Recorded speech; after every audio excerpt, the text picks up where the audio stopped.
আলহামদুলিল্লাহ আজকে একটু ছোট্ট আয়োজন করলাম কিছু মেহমানের জন্য।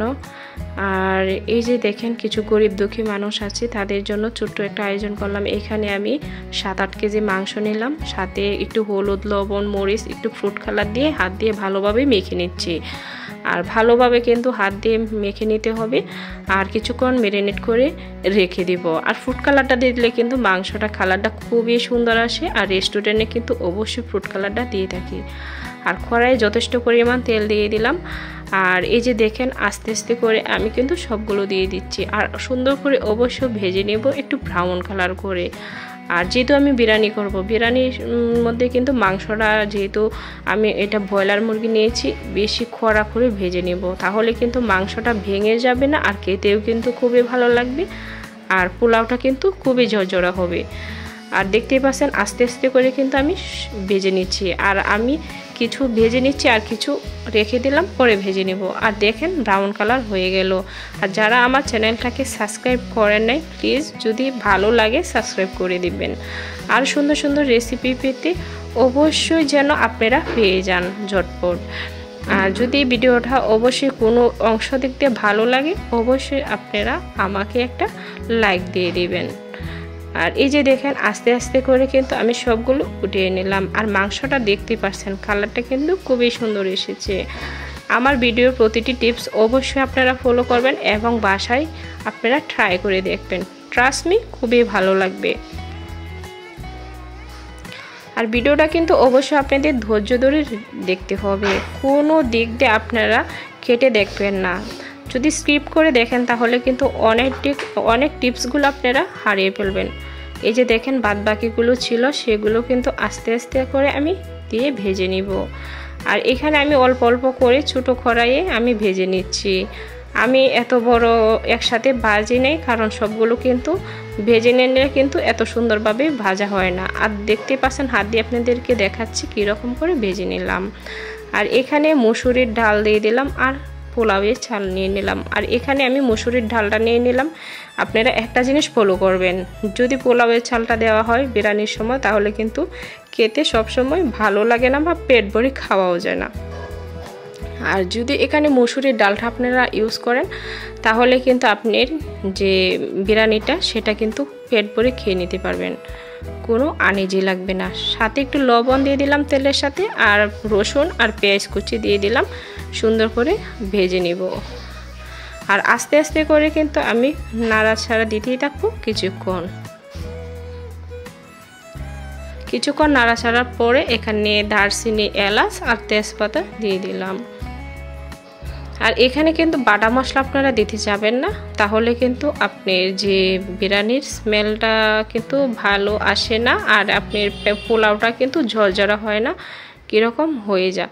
আর এই যে দেখেন আমি বিরিয়ানির মশলাটা দিয়ে দিলাম 1 প্যাকেট, আর এখানে আমি টোটালি কিন্তু 2 প্যাকেট বিরিয়ানি মশলা দিয়ে দিলাম।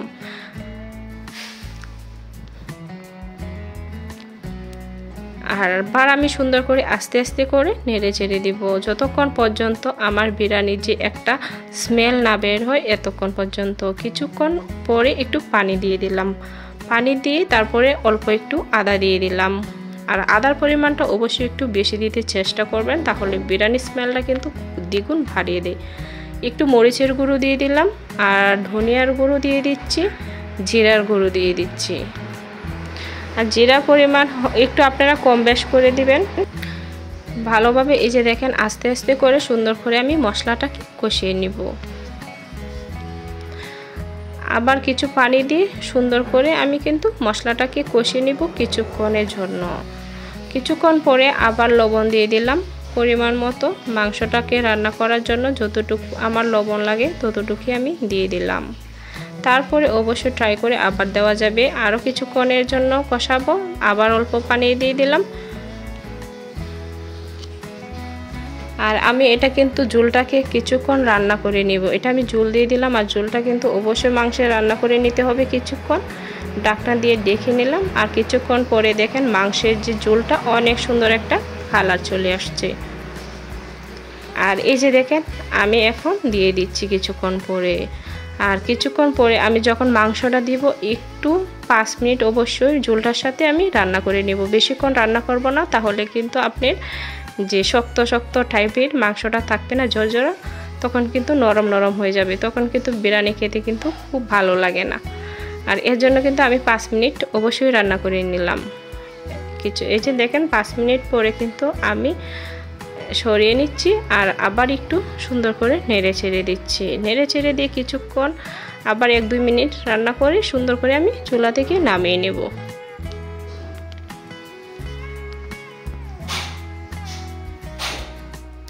আর আমার টিপসগুলো অবশ্যই আপনাদের যদি ভালো লাগে অবশ্যই আপনারা কমেন্ট করে জানাবেন।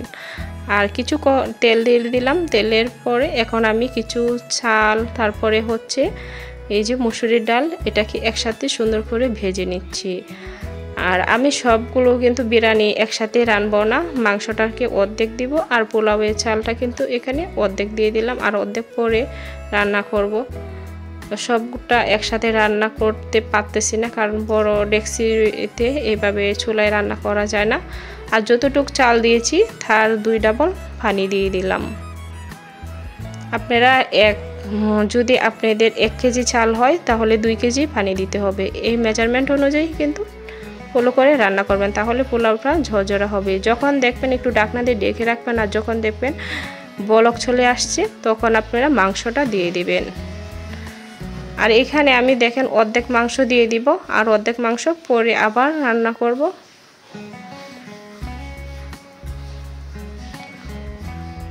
তারপরে আবার পোলাওটার সাথে মাংসটাকে সুন্দর করে অ্যাডজাস্ট করে নিচ্ছি। অবশ্যই আমার চ্যানেলটাকে আপনারা ঝটপট সাবস্ক্রাইব করে দিবেন, আরও সবসময় যেন মজার রেসিপি আপনাদের মাঝে নিয়ে আসতে পারি। আর যদি এতক্ষণ পর্যন্ত আপনারা যদি আমার চ্যানেলটা সাবস্ক্রাইব করে থাকেন তাদেরকে অসংখ্য অসংখ্য ধন্যবাদ।